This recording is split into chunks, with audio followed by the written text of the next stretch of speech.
Hey everyone, David Pike again from Motorcity Mechanic. Now today I've got a video for you on a 2015 Chrysler 200.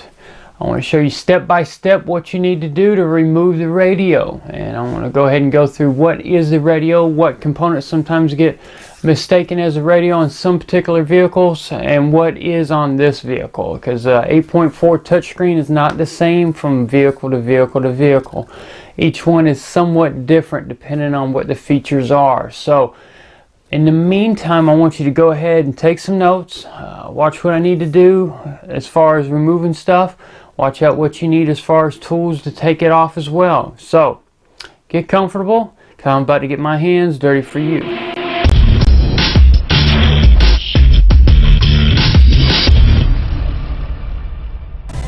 Okay, so the radio in this 200 right here, the touchscreen portion actually is the radio. Because from make to model, it's real different. We've got some of them that the touchscreen is actually just an interface, while the radio is actually mounted somewhere else. So this one actually has the radio mounted to this. This is the actual face of the radio.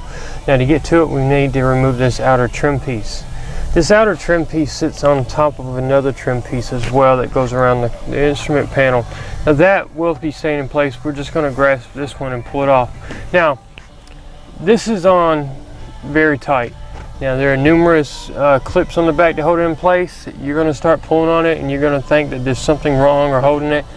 No, it's not that. It's the fact that they decided it didn't need to come off apparently.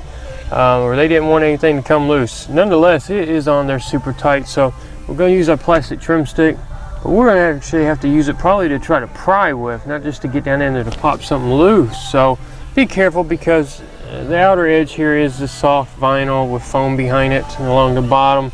So I'd probably start around the top and try to pry before I got down in here and try to wedge on here.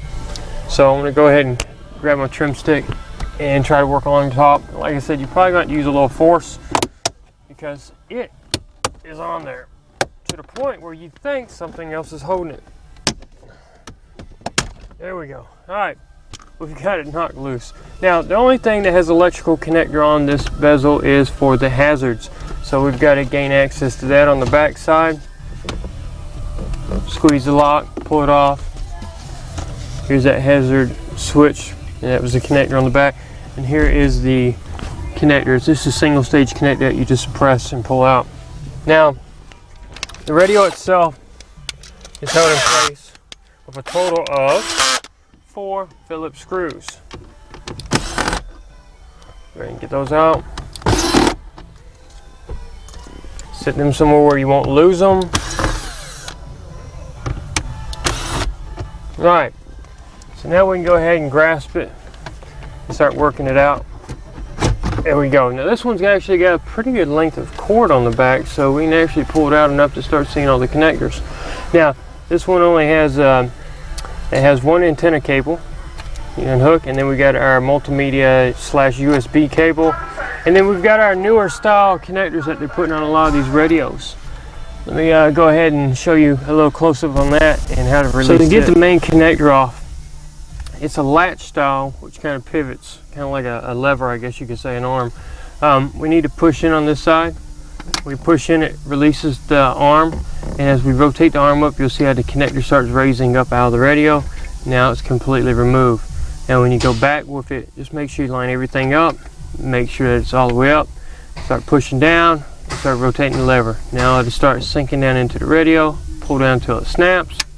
It's locked in place, connector fully seated. Now with all the connectors reinstalled, just make sure you guide your main harness, because this one had a lot of slack on it. Make sure you guide it down into the rectangle slot down there that the radio is going to be sitting in, so that way it don't get pinched.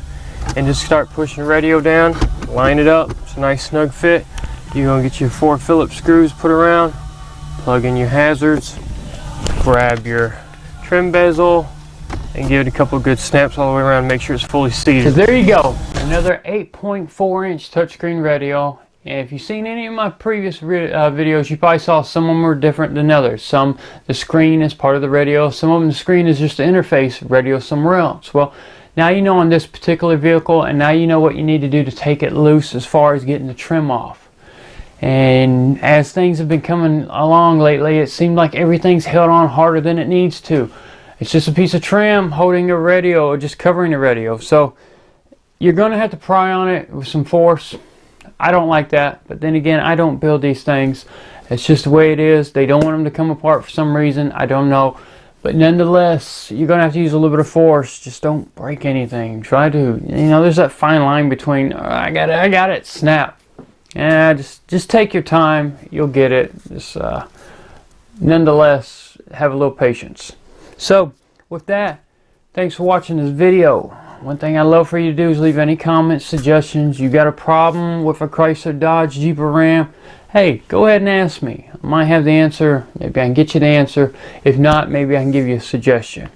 Also, any kind of thumbs up, thumbs down. That's your way of telling me how I'm doing my job to help you. You know, these videos take up some time for you to watch, and the last thing I want to do is waste your time. I want to make it at least informative and entertaining to some degree. So, also subscribe. Like I always say, if you see my videos, when you subscribe, you'll get notified of these videos. These videos will come to you. You won't have to go out and search for them. So, hey, best thing to do is watch them, store them in your mind. That way you know where to come back to sometimes if you come across this problem. You go, hey, Motorcity Mechanic did a video on this, I think, one time. Let me go check it out. Also, check out the Facebook page, Motorcity Mechanic. Because on the flip side, I like to post some of my older videos on there, so that way you get to see some of the stuff from the past and you're seeing the stuff from the present. So that's two perfect places for you to go to get informed on these videos. So you keep watching them, and I'm going to keep making them, because you know what? Knowledge is to be shared, not hoarded. So there you go. Thanks again for watching, everyone.